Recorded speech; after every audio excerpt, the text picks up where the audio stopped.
Welcome back now to the week that was in the Republican presidential race. It started, do I need to remind you, with Jon Huntsman dropping out. Can you believe that's how we started the week? And it ended with Newt Gingrich back on top. What happened in the middle, we can call sheer political insanity. And joining me now, nationally syndicated radio talk show host Michael Smerconish, who's also an MSNBC contributor. Also with us again, Iowa conservative radio talk show host and Newt Gingrich supporter Steve Deace. Thank you, gentlemen, for joining us.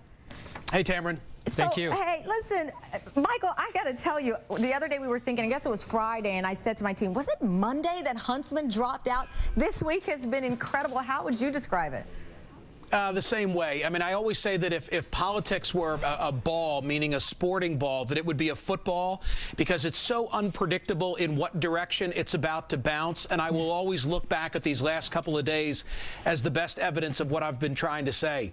Let me play for us the announcement from Huntsman and, of course, what we saw at the latter part of the week, Governor Rick Perry getting out of the race. Let's play it.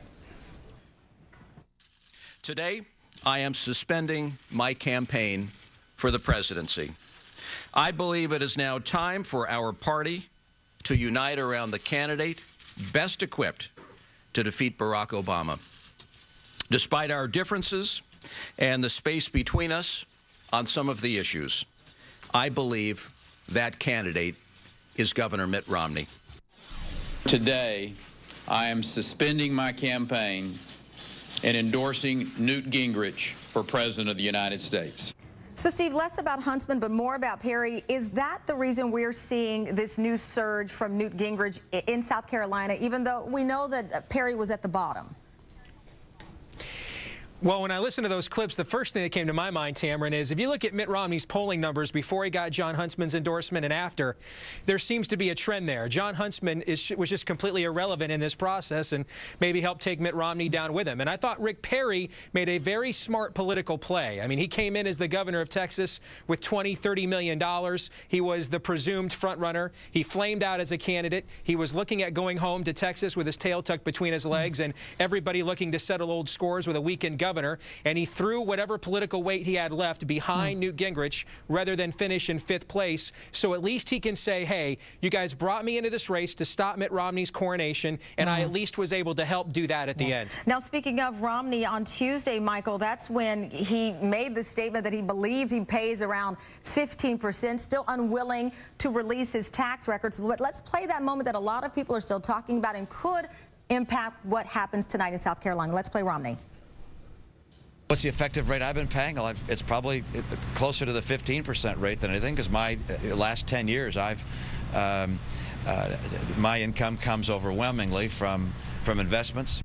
It's Tuesday when he made that statement. Today is Saturday. His answer has gotten no better. Michael. I don't begrudge him for paying a 15% tax rate if that's the appropriate rate for a man of his earnings and earning capacity. Right. And he certainly seems like a straight arrow. I would be shocked to find that there's anything nefarious that goes on relative to how he pays his taxes. But what it does is it fosters this narrative of Mitt Romney being the other, meaning not one of us. It's kind of ironic because so often the critics of the president try and portray him as not one of us, this exotic background and roots and so forth. And what it reminds me of, Tamron, was that wager, the attempt at a $10,000 bet. Who in the world? I always make wagers. They're for $1. Hey, I'll bet you the usual amount. So what it does is it just furthers this caricature of Mitt Romney as just being a guy who, as hard as he tries, he may wear that Bass Pro Fishing shirt, but he's really not one of us. And I think that is a great explanation as to why there's been such a reluctance in the GOP to embrace him. When he wins with 25 or 30% of the vote, which means 75% of the folks, 70% of the folks, they're not for him, and he's got to get over that. Michael, before I transition to Newt Gingrich's moment of the week at the debate, I do want to follow up on this 15%. No one begrudges, but I can tell you as of late, I'm reading a lot of articles, what people are saying on the blogs, and there is now this narrative of, is he hiding something? Oh, yeah. And that it's not just about, you know, the 15% you make your living. I got to tell you, there is now this suspicion that has started to seep in once the Cayman Island aspect came out, and people are saying, yes, I know it's legal that he pays 15%, but ... is he hiding something? But Steve, I want to transition to you because you are a Newt Gingrich supporter, and that moment on Thursday when he was asked about his ex-wife, you and I talked a lot about it. Let's play that moment quickly. to take an ex-wife and make it 2 days before the primary a significant question in a presidential campaign is as close to despicable as anything I can imagine. Let me be quite clear.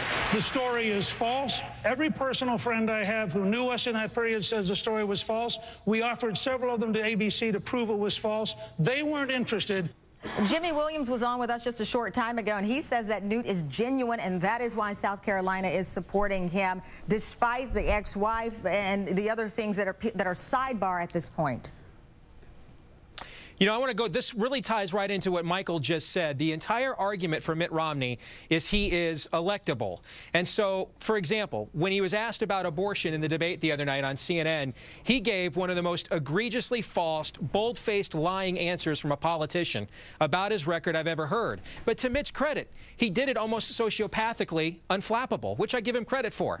Yet when the issue of his income taxes comes up, notice how he stutters, how he stammers, how he looks weak. And that totally undercuts Mitt's argument for his candidacy, Tamron, because his argument is, hey, it doesn't matter what you believe if you can't win. And if he can't tackle this simple question about who he is and does he resonate with the average American, which the Democrats will correctly use against him if he's the nominee, then it undercuts his narrative that he's the most electable candidate compared to the champion that you just heard from Newt Gingrich, who takes on the media and turns their questions against them. The champion that we just heard. I love when you editorialize, or just give your honest opinion. Thank you very much. Tamron, can I say something about that? Yes, go ahead. Of the champion? All right. First of all, that was total show, total shtick by Newt Gingrich. And Newt Gingrich should have sent chocolates and flowers to John King, not only for asking that question, but for asking it first. And you know, if folks want to humor themselves on this Saturday afternoon, they should pull up from YouTube the way that Newt answered the same question on the Today Show that morning and from Gwen Ifill that afternoon, because it was a very measured, very reasoned, very appropriate Newt Gingrich. He was lying in wait for that answer. It's exactly what the crowd wants. They want a pugilist, and that's what they're getting in Newt. But it's all hot air to say it's so offensive. That was the question of the day, and the reporter had every right to ask it. He knew it was coming, and he pointed like Babe Ruth and hit it out the park. He did, and absolutely. that is the truth. All right, Michael. Hey, you guys just defined a champion. That's what a champion does. I completely agree. Oh, Steve. Listen, I know Michael's going to come back at the end of the hour. Thank you, Steve. Greatly appreciate it. So